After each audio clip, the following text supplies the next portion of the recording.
នេះគឺជា MG Rx5 series ថ្មីដែលវាបានផ្លាស់ប្ដូរជាមួយនឹងអំពូលភ្លើងខាងមុខរបស់វាគឺផ្លាស់ប្ដូរជាមួយនឹងអំពូលភ្លើង LED ដែលការ design មកគឺមាន1 2 3 4 បន្លោះដែលធ្វើឲ្យស្រស់ស្អាតហើយជាមួយនឹង MG Rx5 series ថ្មីនេះបានបន្ថែមជាមួយនឹងពងសុវត្ថិភាពចំនួន2គ្រាប់ទៀតដែលពងសុវត្ថិភាពវាគឺរហូតដល់4គ្រាប់ខ្ញុំសូមបញ្ជាក់ផងដែរថារថយន្ត MG Rx5 នេះគឺដំណើរការដោយម៉ាស៊ីនសាំងមាន2ស្ទង់ចំនួន4ដែលរៀបជាអក្សរ I ហើយចំពោះប្រព័ន្ធនៃការជំនួយខ្យល់ឆេះរបស់វាវិញគឺជាប្រភេទ Turbo ហើយផ្ដល់នូវកម្លាំងចុចរហូតដល់ 1.5 លីត្រចំពោះកម្លាំងបង្វិលកង់គឺរហូតដល់169 HP ភ្ជាប់ជាមួយនឹងប្រអប់លេខ7វាអូតូ Front Wheel Drive FWD Front Wheel Drive ហ្នឹងគឺវិលពងមុខហើយចំពោះប្រព័ន្ធហ្វ្រាំងទាំង4របស់វាគឺជាប្រភេទហ្វ្រាំង ABS ហើយបើនិយាយអំពីយ៉ានកង់វិញគឺទំហំ18អ៊ីងអាលុយមីញ៉ូមដែលការប្រើប្រាស់នៅក្នុងស្ថានភាពស្រុកខ្មែរយើងគឺស័ក្តិសមមែនទែនដោយសារតែវាមានកម្ពស់ខ្ពស់ហើយម៉ាស៊ីនតូចហើយផ្ដល់នូវកម្លាំងសេះខ្លាំងដែលធ្វើឲ្យការបើកបរទាំងផ្លូវជិតឬក៏ផ្លូវឆ្ងាយវាផ្ដល់នូវផាសុកភាពហើយខ្ញុំឃើញថាមួយរយៈនេះគឺបងប្អូនប្រជាពលរដ្ឋខ្មែរគឺនិយមប្រើប្រាស់ជាមួយនឹង MG មែនទែនដោយសារតែតម្លៃធូរថ្លៃហើយងាយស្រួលនៅក្នុងការបង់ជាមួយនឹងរថយន្តប្រភេទហ្នឹងហើយបើយើងនិយាយអំពីរូបរាងខាងក្រៅការ design មកគឺមិនចាញ់ជាមួយនឹងរថយន្តប្រណិតកូនកាត់ SUV ផ្សេងទេហើយបើបងប្អូនឃើញថារូបរាងខាងក្រៅមកគឺការ design មកស្អាតសមស៊ីវិល័យបើសិនជាយើងបញ្ឈរនៅក្នុងផ្ទះមិនថាផ្ទះនៅជនបទឬក៏នៅទីក្រុងគឺស័ក្តិសមគ្រប់ស្ថានភាពផ្លូវហើយអ្វីដែលសំខាន់មួយទៀតចំពោះនឹង MG series ថ្មីដែលខ្ញុំធ្វើការ review នេះភាពខុសប្លែកទី1គឺអំពូលភ្លើងមុខដែលខ្ញុំចង់បញ្ជាក់ហើយទី2គឺកៅអីចុចរបស់ខាងតកង់នេះគឺគាត់ប្រើជាមួយនឹង electronic ហើយអ្វីដែលសំខាន់មួយទៀតគឺដបូលលើរបស់វាគឺប្រើជាមួយនឹង Panorama Dynamic Roof ដែលយើងអាចបើកបានរហូតដល់មកល្វែងលើតែម្ដងហើយអ្វីដែលសំខាន់មួយទៀតជាមួយនឹងការបើកជាមួយនឹងកញ្ចក់ដែលបាំងនៅខាងលើកន្លែងមើលយើងមើលឆ្លោះមុខណាវាមានជាមួយនឹងភ្លើងទៀតអញ្ចឹងវាកន្លែងនេះហើយដែលវាថាជា model ថ្មីដែល MG design មកដើម្បីឲ្យបងប្អូនកាន់តែជ្រួលជ្រើមែនទែនសម្រាប់បងប្អូនដែលកំពុងតែសម្រេចចិត្តទិញក៏ដូចជាកំពុងតែចង់មើលជាមួយនឹង model ចាស់ក៏ដូចជា model ថ្មីប្រហែលជាបងប្អូនចាប់អារម្មណ៍ជាមួយនឹង model ថ្មីនេះខ្លាំងមែនទែន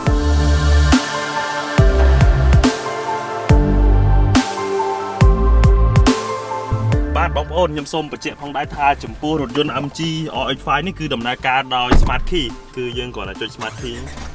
ហើយចំពោះប្រព័ន្ធនៃការបញ្ជាវិញគឺប្រើជាមួយនឹង Apple CarPlay ដដែលហើយចំពោះនេះគឺដំបូលថ្មីរបស់វាដែលគេហៅថា Panorama Dynamic Roof នេះគឺខ្ញុំបើកមកល្វែងលើតែម្ដងនេះសម្រាប់បងប្អូនដែលប្រើស៊េរីចាស់គាត់ប្រហែលជាឃើញហើយនេះគឺយើងប្រើជាមួយនឹងការចុចបញ្ជាអញ្ចឹងណាវាស្រួលជាងមុនដែលនេះសុទ្ធតែជា complaint របស់អតិថិជនសម្រាប់ឆ្នាំទៅហើយសម្រាប់ឆ្នាំនេះគឺបានផ្លាស់ប្ដូរច្រើនសំឡេងដល់កហើយចំពោះដំបូលនេះគឺយើងនៅតែអាចបន្តនៃការបើកបានដដែលគឺយើងនៅតែអាចបើកបានទៅលើរហូតដដែលនេះគឺយើងនៅតែបន្តនៃការបើកបានទៅលើដដែលហើយយើងអាចបិទឬក៏បើកមកល្វែងលើតែម្ដងសម្រាប់បងប្អូនដើរលេងឬធ្វើដំណើរកម្សាន្តឬក៏សម្រាប់ដំបូលសុវត្ថិភាពគឺវាស័ក្តិសមមែនទែនមិនថាមានប៉ុណ្ណាទេក៏អាចចេញបានដែរបើសិនជាមានបញ្ហាអីកើតឡើង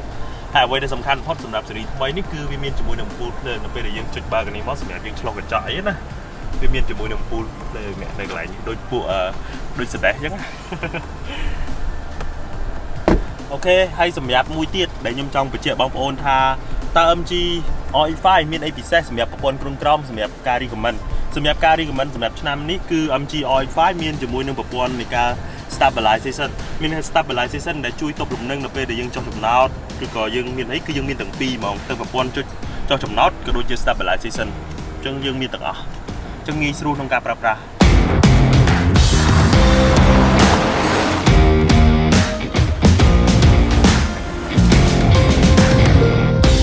ពេលដែលយើងបើកតេស្តបើកបរជាមួយនឹងចង្កូតស្បែករបស់វាជាមួយនឹងកៅអីចុចដែលយើងអាចបញ្ជាបានជាមួយនឹង function របស់វាគេហៅថាការបញ្ជាដោយប្រើ electronic mode ហ្នឹងខ្ញុំមានអារម្មណ៍ថាការប្រើប្រាស់រថយន្ត MG Rx5 series ថ្មីនេះគឺវាហាត់ណែនល្អទាំងការបើកបរជាមួយនឹងប្រព័ន្ធទប់លំនឹងដោយសារតែវាមានភ្ជាប់ជាមួយនឹងប្រព័ន្ធទប់លំនឹងថ្មីដែលវាជួយឲ្យស្គាល់ថាបូមរបស់វាហ្នឹងវារត់ប៉ះខាងណាមានកលប់ខាងណាអីចឹងវាជួយពង្រឹងសមត្ថភាពរបស់វាក្នុងការទប់លំនឹងចឹងវាមានអារម្មណ៍ថាវាទន់ស្រួលជាងមុនហើយវាអេមជាងមុនសម្រាប់គ្រប់ model ផ្សេងទៀតណាប៉ុន្តែសម្រាប់ Rx5 គឺខ្ញុំគិតថាវាស័ក្តិសមសម្រាប់ការប្រើប្រាស់ជាលក្ខណៈគ្រួសារ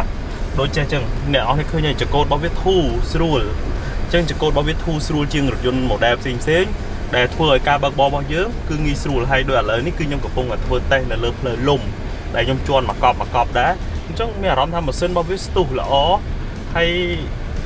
អ្វីដែលយើងគួរចាយលុយមានន័យថាយើងចាយលុយចំនួន$40,000ជាងសម្រាប់រថយន្តនេះគឺ$40,000ជាងសម្រាប់ model ថ្មីហ្នឹងគឺ$40,000ជាងយើងយកទៅទិញជាមួយនឹងរថយន្ត